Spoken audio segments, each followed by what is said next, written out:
Esta es Copenhague. Es una ciudad con inviernos largos, sin montañas, y realmente no es un centro económico global en ningún sentido. Sin embargo, a pesar de esto, en 2025 fue clasificada como la ciudad más habitable del mundo, con puntuaciones perfectas de 100 en estabilidad, educación e infraestructura. No solo eso, también logró una increíble trifecta al ser clasificada como la ciudad más feliz y la más sostenible del mundo. Pero, ¿cómo lo logró? ¿Cómo logró una pequeña capital escandinava acercarse tanto a la perfección en comparación con otras ciudades del mundo? Bueno, la respuesta no empieza con bicicletas ni con el minimalismo escandinavo. Comienza con un boceto de una mano dibujada en una hoja de papel en 1947 y una serie de decisiones que la mayoría de las ciudades del mundo no se atrevió a tomar o no supo ver a tiempo.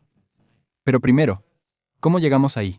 Bueno, no necesitamos profundizar mucho en su historia temprana, sino que el verdadero punto de inflexión para la identidad de Copenhague llegó en 1853, cuando una epidemia de cólera arrasó los distritos obreros superpoblados de la ciudad. Fue devastador, pero inspiró directamente algo que definiría a Copenhague durante el siguiente siglo, y más allá. Su primer proyecto de vivienda filantrópica se llamaba Bromlebu, construido justo afuera de las antiguas murallas de la ciudad, con mejor saneamiento, aire limpio y espacios verdes. Fue organizado por un grupo de doctores que básicamente dijeron: si la ciudad no le da vivienda adecuada a su gente, nosotros lo haremos. La primera ley nacional que apoyaba la construcción de vivienda pública se promulgó en 1887, y para 1933, la vivienda asequible sin fines de lucro quedó establecida por ley en Dinamarca. Esta es la base de lo que se convertiría en el sistema Almene Boliger, es decir, su sistema de vivienda social sin fines de lucro. Pero hablaremos de eso más adelante. Más o menos al mismo tiempo que la crisis del cólera, Copenhague también estaba derribando sus antiguas fortificaciones militares. La eliminación de las murallas medievales entre la década de 1850 y la de 1870 abrió terreno para la expansión, y fue entonces cuando nacieron los distritos de Nørrebro, Westerbro y Osterbro, barrios que aún hoy son fundamentales para la identidad de Copenhague.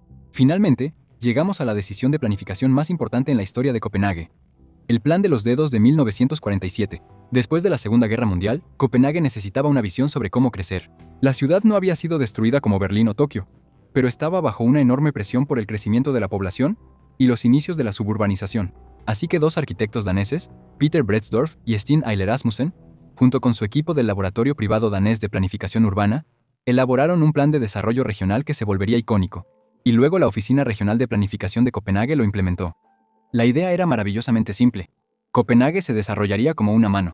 El denso núcleo urbano, el centro de la ciudad, era la palma, y 5 dedos de desarrollo urbano irradiarían hacia afuera desde ahí, cada uno centrado en una línea de tren suburbano Strain. Entre los dedos habría franjas verdes protegidas para la agricultura y la recreación.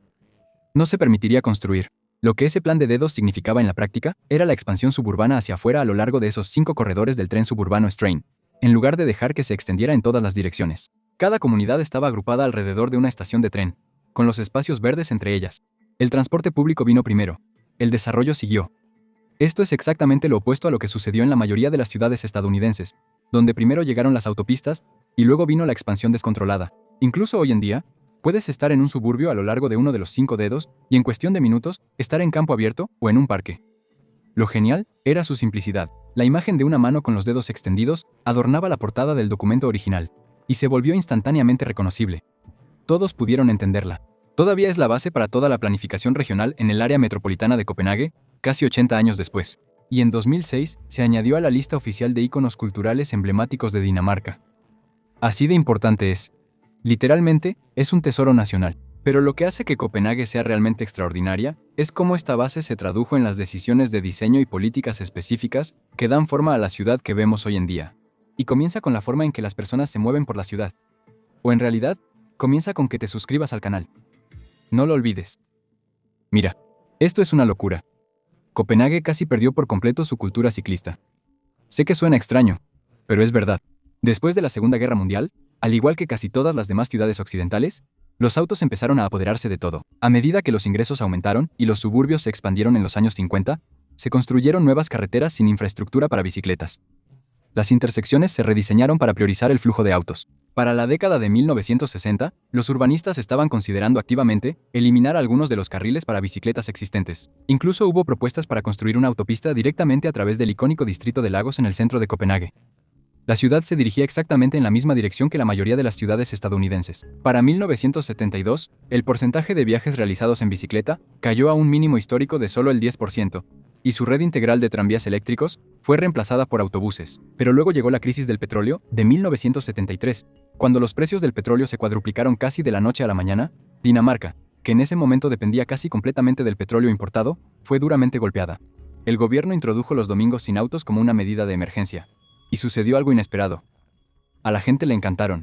Según un relato, muchos habitantes de Copenhague pensaban que era el mejor día de la semana. Lo que siguió fue una revolución desde abajo. La membresía en la Federación Danesa de Ciclistas, que había estado en decadencia durante años, explotó casi de la noche a la mañana. Miles de personas se manifestaron frente al ayuntamiento de Copenhague, exigiendo que se volviera a dar prioridad al ciclismo, y el gobierno de la ciudad escuchó. Durante la década de 1980, impulsada en gran parte por funcionarios públicos comprometidos y una presión política constante, Copenhague desarrolló un plan de ciclovías para toda la ciudad y construyó 240 kilómetros de carriles para bicicletas separados. El principio básico de diseño, que en realidad había existido de alguna forma durante más de un siglo, era sencillo. Ciclovías de un solo sentido a ambos lados de todas las vías principales, elevadas ligeramente por encima del nivel de los autos, separadas físicamente tanto de los vehículos como de los peatones. Los autos se estacionan en el exterior de las ciclovías, no entre la ciclovía y la banqueta. Es tan distintivo que otras ciudades del mundo literalmente llaman a la incorporación de infraestructura ciclista copenhaguización. Y todo esto funcionó. Entre 1990 y 2000, la distancia recorrida en bicicleta en Copenhague aumentó un 40%, mientras que las lesiones relacionadas con el ciclismo disminuyeron un 30%. Y las cifras de hoy son asombrosas. El 62% de los residentes de Copenhague se traslada al trabajo o la escuela en bicicleta. Cada día, se recorren 1.2 millones de kilómetros en bicicleta en la ciudad. Para ponerlo en perspectiva, casi tantas personas se trasladan en bicicleta solo en el Gran Copenhague como en todos los Estados Unidos juntos. Hay más de 400 kilómetros de ciclovías en toda la ciudad. Pero no se trata solo de las ciclovías, también se trata de los detalles. Copenhague tiene sistemas de onda verde, que son semáforos dedicados para bicicletas sincronizados a la velocidad de ciclismo, normalmente alrededor de 20 kilómetros por hora, así que si mantienes un ritmo constante, encontrarás luz verde tras luz verde a lo largo de todo un corredor. Hay reposapiés en los cruces para que no tengas que poner el pie en el suelo mientras esperas. Botes de basura inclinados a lo largo de las ciclovías para que puedas tirar la basura sin detenerte. Bombas de aire para bicicletas integradas directamente en el paisaje urbano. Estas son cosas pequeñas individualmente, pero en conjunto, son lo que separa a una ciudad que permite el ciclismo de una que está diseñada para ello. Hoy en día, solo alrededor del 29% de los residentes de Copenhague tienen automóvil. El ciclismo realmente ha desplazado al automóvil como el modo de transporte predeterminado. Y cuando eliminas los autos de la ecuación, eliminas el ruido, la contaminación, la congestión y la necesidad de una enorme infraestructura de estacionamiento, liberando espacio para todo lo demás. Desde la década de 1970, 18 estacionamientos se han convertido en espacios públicos. Ahora, la revolución del ciclismo no ocurrió en un vacío. Fue parte de un cambio filosófico más amplio en la forma en que Copenhague pensaba sobre el espacio público. Y mucho de eso se remonta a una calle y a un arquitecto. En 1962, una década antes de la crisis del petróleo, la calle principal de compras de Copenhague, Strøget, se convirtió en peatonal. Fue una de las primeras calles importantes en Europa en volverse completamente libre de autos, y fue sumamente polémico. Los periódicos publicaron titulares como «Somos daneses, no italianos». Los críticos argumentaban que la vida pública en las calles era fundamentalmente contraria a la mentalidad reservada de los nórdicos. Los comerciantes temían que eso destruiría sus negocios. Para calmar la oposición, la ciudad incluso lo presentó como una prueba temporal, casi disfrazándolo como un cierre prolongado por vacaciones. Pero funcionó. Durante el primer año, el tráfico peatonal aumentó un 35%. Los negocios no sufrieron, prosperaron. El experimento se hizo permanente en 1964, y durante las siguientes décadas, la red peatonal se expandió desde los 15.800 metros cuadrados originales de Strøget a más de 100.000 metros cuadrados de espacio libre de autos. El arquitecto que estudió todo esto desde el principio fue un hombre llamado Jan Gehl. A partir de 1962, Gehl usó Strøget como un laboratorio viviente, pasando años observando cómo la gente realmente usa el espacio público, dónde caminan, se sientan, se reúnen e interactúan. Sus hallazgos se convirtieron en la base intelectual para todo lo que Copenhague hizo después. Su filosofía se puede resumir en una sola frase: vida, espacio, edificios, en ese orden.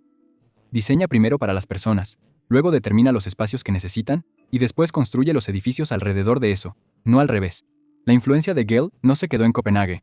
Ha sido consultor para la ciudad de Nueva York, Londres, Moscú, Sydney y muchas otras ciudades icónicas. Todo el concepto de copenhaguización que comenzó con los carriles para bicicletas, realmente se remonta a la idea más amplia de Gell de que las ciudades deben diseñarse para las personas, no para los vehículos. Copenhague básicamente escribió el manual que otras ciudades del mundo ahora están tratando de seguir. Hablando de cómo se mueve la gente, también está el aspecto del transporte público, porque el sistema de Copenhague es uno de los más impresionantes de Europa para una ciudad de su tamaño. La columna vertebral es el S-Train. Ha estado funcionando desde la década de 1930 y es la columna vertebral del transporte del Fingerplan. Ahora hay 170 kilómetros de vías, 7 líneas y 87 estaciones con trenes que convergen tan frecuentemente como cada 5 a 10 minutos por el centro de la ciudad. Luego está el metro de Copenhague. Se inauguró apenas en 2002, lo cual es increíblemente tarde, comparado con otras capitales europeas como París o Londres, que abrieron un siglo antes. Pero incluso si lo comparamos con otros países escandinavos, el de Estocolmo se inauguró en 1950 y el de Oslo en 1966. Pero Copenhague aprovechó esa tardanza a su favor. El metro funcionó sin conductor desde el primer día, completamente automatizado y sin operadores en los trenes. Junto con el metro de Nueva York y el sistema AL de Chicago, su metro es uno de solo 3 sistemas de transporte rápido en el mundo que operan las 24 horas los 7 días de la semana, funciona cada 2 a 4 minutos durante las horas pico. Hay 4 líneas con 44 estaciones que transportan a 135 millones de pasajeros al año. Todo, el metro, el S-Train, los autobuses e incluso los ferries del puerto, operan con un solo sistema de boletos integrado. Una tarifa basada en zonas cubre todos los modos. Estés donde estés en Copenhague, casi nunca estás a más de unos minutos a pie de algún tipo de transporte público. Ahora, si pasamos a la vivienda, el sistema de vivienda social de Dinamarca se llama Almieneboliger, que se traduce como vivienda común. Y la palabra clave ahí es común, no social. A diferencia del Reino Unido o Estados Unidos, donde la vivienda social suele verse como el último recurso para los más pobres, el sistema de Dinamarca fue diseñado desde el principio para todos, desde estudiantes hasta familias y personas mayores. Está gestionado por asociaciones de vivienda sin fines de lucro, no directamente por el gobierno, y representa el 20% de todo el parque habitacional de Dinamarca, alrededor de 500.000 viviendas a nivel nacional. Además de eso, las cooperativas de vivienda y Alsboliger representan otro 7% a nivel nacional, pero un impresionante 30% de la vivienda en Copenhague específicamente. La forma en que funciona es que las rentas se basan en los costos, no en el mercado. Una de cada 4 vacantes en el sistema de Almieneboliger es asignada por el municipio local para fines sociales. Esto podría significar alojar a personas sin hogar, trabajadores esenciales, familias recién separadas o cualquier persona que la ciudad identifique como necesitada. Lo que es particularmente importante, y esto es algo que Copenhague comparte con Viena, su rival por ser la ciudad más habitable, es que la vivienda social no está segregada en una sola parte de la ciudad. El sistema distribuye deliberadamente viviendas subsidiadas en todos los distritos, mezcladas con viviendas a precio de mercado y viviendas cooperativas. Esto previene la pobreza concentrada y mantiene los vecindarios diversos y estables, lo cual es una gran parte de por qué Copenhague es constantemente clasificada como una de las ciudades más seguras de Europa. Sin embargo, no es perfecto. Las listas de espera para viviendas sociales en Copenhague pueden extenderse por años, y los precios del mercado privado han aumentado considerablemente como en todas partes, especialmente en los últimos años. Pero en comparación con ciudades como Londres, Sydney o Ámsterdam, donde las crisis de vivienda se han salido de control hasta convertirse en una emergencia social, el sistema de Copenhague se ha mantenido sorprendentemente bien.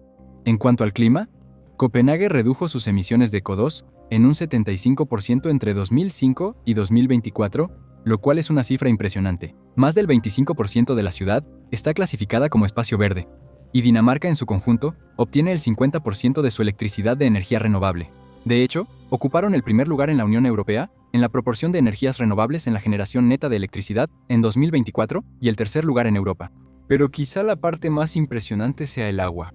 El puerto de Copenhague es lo suficientemente limpio como para nadar en él, y así ha sido durante años. Lugares públicos para nadar como Islandsbrygge Havnebadet están justo en el puerto, y verás a los locales nadando en el verano a solo un breve trayecto en metro desde el centro de la ciudad. Compáralo con París, que apenas recientemente abrió secciones seleccionadas del Sena para el baño público y fue noticia mundial por ello. Copenhague ha estado haciendo esto silenciosamente durante décadas, gracias a estrictos controles de la contaminación aguas arriba, filtración natural y monitoreo ambiental continuo. Y a diferencia de París, en Copenhague puedes nadar prácticamente en cualquier parte del puerto, no solo en puntos designados. Ahora, en este punto, quizá te estés preguntando, ¿cómo puede una sola ciudad lograr todo esto? Y la respuesta está en el poder del gobierno local. Dinamarca tiene un sistema de gobierno muy descentralizado que permite a los municipios operar con una independencia considerable del gobierno nacional. Según la OCDE, los gobiernos locales en Dinamarca representan más del 60% del gasto público, el nivel más alto entre otras naciones avanzadas, que en promedio es alrededor del 36%. Parte de esto proviene de una subvención global anual que las autoridades locales reciben del gobierno nacional, la cual es negociada cada año por el gobierno local de Dinamarca, que básicamente es la Federación Nacional de Municipios, y el Ministerio Nacional de Finanzas. El proceso de negociación les da a los funcionarios locales participación en la política nacional, algo que sería inédito en casi cualquier otro lugar. Todo esto suma algo que es difícil de cuantificar, pero muy fácil de sentir: felicidad. Copenhague ocupa constantemente los primeros lugares entre las ciudades más felices del mundo, y en 2025 fue nombrada la más feliz de todas. A pesar de ser un país relativamente frío, el modelo de bienestar más amplio de Dinamarca crea la base. Los impuestos son altos, entre los más altos del mundo, pero esos impuestos financian atención médica universal, educación gratuita hasta la universidad, licencias parentales generosas y más. Esto crea una base de seguridad que reduce el estrés y la desigualdad de formas cuyos efectos se acumulan con el tiempo. La gente no está constantemente preocupada por irse a la bancarrota por una factura del hospital o ahogarse en deudas estudiantiles, y el diseño de la ciudad lo amplifica. Cuando tu trayecto al trabajo es un paseo en bicicleta de 15 minutos, en lugar de una hora en el tráfico, cuando hay áreas verdes a unos minutos caminando desde donde estés, la vida diaria simplemente se siente diferente. Hay un concepto danés para este sentimiento llamado hygge, que a menudo se traduce como comodidad o satisfacción. Pero es más que eso. Es un valor cultural sobre disfrutar lo cotidiano. Por supuesto, Copenhague no está exenta de desafíos. Es cara y la inmigración sigue siendo un tema complejo. Las presiones de gentrificación derivadas de haber sido nombrada la mejor ciudad del mundo son reales y amenazan la diversidad que el sistema Almene-Boliger fue diseñado para proteger. Pero estos son el tipo de problemas que vienen del éxito, no del fracaso. Y el historial de Copenhague sugiere que tiene la capacidad institucional y la voluntad política para enfrentarlos, porque ya ha enfrentado desafíos igual de abrumadores antes. Gracias por vernos.